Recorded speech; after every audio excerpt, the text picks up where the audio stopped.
जय जगन्नाथ जय जगन्नाथ जय जगन्नाथ। ओं नमो भगवते वासुदेवाय। आज्ञा गतकाली कही मानव को आनंद केउ केउ स्थान रे मिले, कौन कले आमको आनंद मिल भागवत कथा। आज्ञा आज्ञा आनंद तो आम समस्तंकर निजर स्वरूप, आनंद तो आम समस्त भितरे विद्यमान। ये आनंद को जीवन किपरि अनुभव करिहेब, परिप्रकाश करिहेब, यह भागवत शास्त्र आमको शिक्षा दिए। दूधरे लहुणी रही है तेबे भी ताहा देखा जाए नहीं, किंतु दूध दही हेबा परे दधि मंथन करिबा परे लहुणी स्पष्ट दृश्य होता है। ठीक सही भली मनुष्य मन मंथन करी आनंद लाभ करिता है। दूधरे जो भली लहुणीर अनुभव होई न थाए, सेही भली ईश्वरंकर जे सर्वत्र विद्यमान अनुभव हुए नहीं।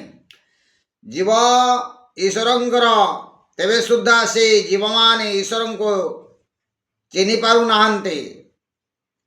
ईश्वर बा श्री भगवान निज तुंडरे प्रकाश करिसेंते श्रीमद् भागवत गीतार 15 अध्याय रे। कौन कहले? अर्थात ममवंशो जीव लोके, अर्थात जीव हेउचे आमर सनातन अंश। श्री भगवान निजे एपरी कहिदिबा जाने सुधा जे जीव ईश्वर को चिन्हिबा को प्रयत्न करूनाई। एपरी अवस्था आनंद खोजने मिलवा संभव कि आओ से जो ताको आनंद मिले नाई। जीव जे कौन प्रकार होई थाओ पछे ताको ईश्वर निश्चय मिली थांती।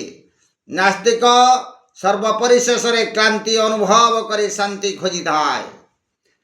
आनंद तीन प्रकार बोली बतरेय उपनिषद कहे। ये तीन प्रकार आनंद मध्यरु दुईटी हेउची मुख्य, आओ से दुईटी हेउची साधनार जलाभ, आओ द्वितीयटी हेउची संसिद्ध आनंद। तेबे साधना जय आनंद आउ किछि नुहे, यह हेउची विषयजन्य आनंद।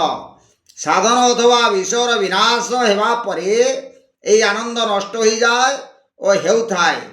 जोगी मानक पाखरे किछि साधना अर्थात विषय न थाए, तेबे भी सेमाने आनंद अर्थात सदानंद रे रही थांती। एथेरो जणा जाउचे प्रमाणित हेउची जे आनंद निज भितरे ही विद्यमान अछि। ता नथिले धन जन नारी नथाई मध्य जोगी माने आनंद पाउछन्ते के परि आज्ञा। तेबे सत चित आनंद ईश्वरंक पाखरे परिपूर्ण होई रही अछि। आ परमात्मा परिपूर्ण सत रूप, परिपूर्ण चित रूप, परिपूर्ण आनंद रूप अटंती। परमात्मा तेणु सचिदानंद घन बा सचिदानंद कंदको अर्थ हेउचे परमात्मा। एठी आज्ञा में सत्य न्याय धर्म समस्त आनंद आया पाती। तेबे भगवान श्री कृष्ण होचंदी परिपूर्ण आनंद स्वरूप। ईश्वर विहीन संसार हेउची अपूर्ण। जीवरे चिद अंश अच्छी तेबे सुद्धा यह परिपूर्ण नुहे। मनुष्य पाखु ज्ञान आसे किंतु ये ज्ञान चिरस्थायी हो रहे नहीं। श्रीकृष्ण होचंदी परिपूर्ण ज्ञानी।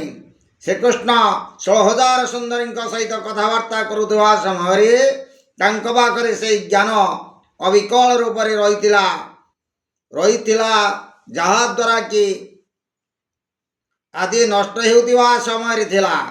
प्रकृत रे किंतु श्रीकृष्ण आनंद ना सुंदरी पाखरे थिला, ना द्वारिकार थिला, ना समस्त विनाश साधित होता। हेले श्रीकृष्ण आनंदर विनाश हो नथिला, कारण ଶ୍ରୀକୃଷ୍ଣ ହେଉଛନ୍ତି ସ୍ୱୟଂ ଆନନ୍ଦର ସ୍ୱରୂପ, ଆନନ୍ଦ କୁନ୍ଦ ଘନଶ୍ୟାମ। ଜୟ ଶ୍ରୀକୃଷ୍ଣ, ଜୟ ଶ୍ରୀକୃଷ୍ଣ, ଜୟ ଶ୍ରୀକୃଷ୍ଣ। ସମସ୍ତ ଆଧ୍ୟାତ୍ମିକ ମଣ୍ଡଳୀ, ଭକ୍ତବୃନ୍ଦ, ବ୍ରାହ୍ମଣ ଗୁରୁ, ମାତୃଶକ୍ତି ମହିଷୀ ମାମାନଙ୍କୁ, ସାଧୁ ସନ୍ଥ ମାନଙ୍କୁ ମୋର ଏ ବ୍ରହ୍ମ ମୁହୂର୍ତ୍ତରେ ଅନନ୍ତ କୋଟି ମଥା ଲୋଟା ପ୍ରଣାମ।